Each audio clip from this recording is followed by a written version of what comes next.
ಹೋದಂತವ್ರು ಎಲ್ಲರೂ ಇಲ್ಲೇ ಇದ್ದೀರಿ. ಡಿ ಕೆ ಶಿವಕುಮಾರ್ ಎಲ್ಲರೂ ಡೆಲ್ಲಿಗೆ ಹೋಗಿರೋರಿಲ್ಲ. ಒಂದು 4-5 ಜನ ಮಾತ್ರ ಇಲ್ಲಿ ಇದ್ದೀವಿ ಡೆಲ್ಲಿಗೆ ಹೋದಂಥವ್ರು. ಎಲ್ಲರೂ ಏನು ಇರಲಿಲ್ಲ ಇಲ್ಲಿ. ಬಟ್ ಇಲ್ಲಿ ಚರ್ಚೆ ಆಗಿದ್ದ ವಿಚಾರ ಏನು ಅಂತಂದರೆ, ಇವತ್ತಿನ ಸ್ಥಿತಿನಲ್ಲಿ ನಮ್ಮ ಪಾರ್ಟಿ ಇವತ್ತಿನ ಸ್ಥಿತಿಯಲ್ಲಿ ಮುಂದುವರ್ಕೊಂಡು ಹೋದ್ರೆ ನಮ್ಮ ಪಾರ್ಟಿನ ಮುಂದೆ ಸರ್ಕಾರ ಬರೋದು ಕಷ್ಟ. ಏನಾದರೂ ಇದಕ್ಕೊಂದು ಹೈಕಮಾಂಡು ಅಂತಿಮವಾದಂಥ ರೂಪವನ್ನು ಎಳಿಬೇಕು, ಅದನ್ನು ಎಳಿಬೇಕು ಅಂತ ಒತ್ತಾಯ ಮಾಡ್ಬೇಕು ನಾವು ಅಂತಕ್ಕಂಥ ತೀರ್ಮಾನ ಆಯ್ತು. ಮಾಡಬೇಕು ಅಂದ್ರೆ ಸರ್ ತಿರ್ಗಾ ನೀವು ಮತ್ತೆ ಡೆಲ್ಲಿ ಯಾತ್ರೆ ಶುರು ಅದನ್ನ ಆಮೇಲೆ ಅದನ್ನು ಡೆಲ್ಲಿ ಯಾತ್ರೆ ಅಂತಲ್ಲ. ಈಗ ಅವ್ರೇನು ಹೈಕಮಾಂಡ್ ಅವ್ರೇನು ಅಲ್ಲಿ ನಿದ್ದೆ ಮಾಡ್ತಾ ಇಲ್ಲ, ಅವ್ರಿಗೆ ಗೊತ್ತಿದೆ ಕರ್ನಾಟಕದಲ್ಲಿ ನಡೀತಾ ಇದೆ ಅಂತ.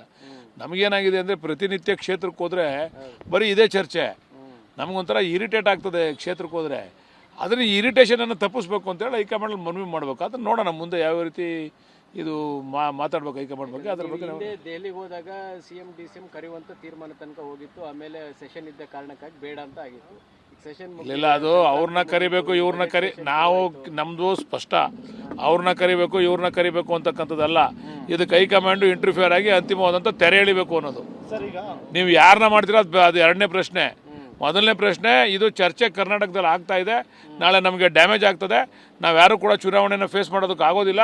ಅದಕ್ಕೆ ದಯಮಾಡಿ ಇದಕ್ಕೊಂದು ಅಂತಿಮವಾದಂಥ ತೆರೆನ ಎಳಿಬೇಕು ಅಂತ ಮನವಿ ಮಾಡ್ತಿದ್ವಿ. ಇವತ್ತಿನ ಸಭೆಯಲ್ಲೂ ಕೂಡ ಅದೇ ತೀರ್ಮಾನ ತಗೊಂಡು ಜನರಲ್ಲ ಕೂತ್ಕೊಂಡಾಗ ಮಾತುಕತೆ ಬರ್ತದಲ್ವಾ, ಆ ಮಾತುಕತೆ ಬಂದಂಥ ಸಂದರ್ಭದಲ್ಲಿ ಇದು ಆಗಬೇಕು, ಇಲ್ಲದೇ ಇದ್ರೆ ನಮಗೆಲ್ಲ ಕಷ್ಟ, ನಮ್ಮ ಭವಿಷ್ಯ ಡೋಲಾಯಮಾನದಲ್ಲಿದೆ ಅಂತಕ್ಕಂಥ ಮಾತುಗಳನ್ನ ಸುಮಾರು ಜನ ಎಮ್ ಎಲ್ ಎಗಳು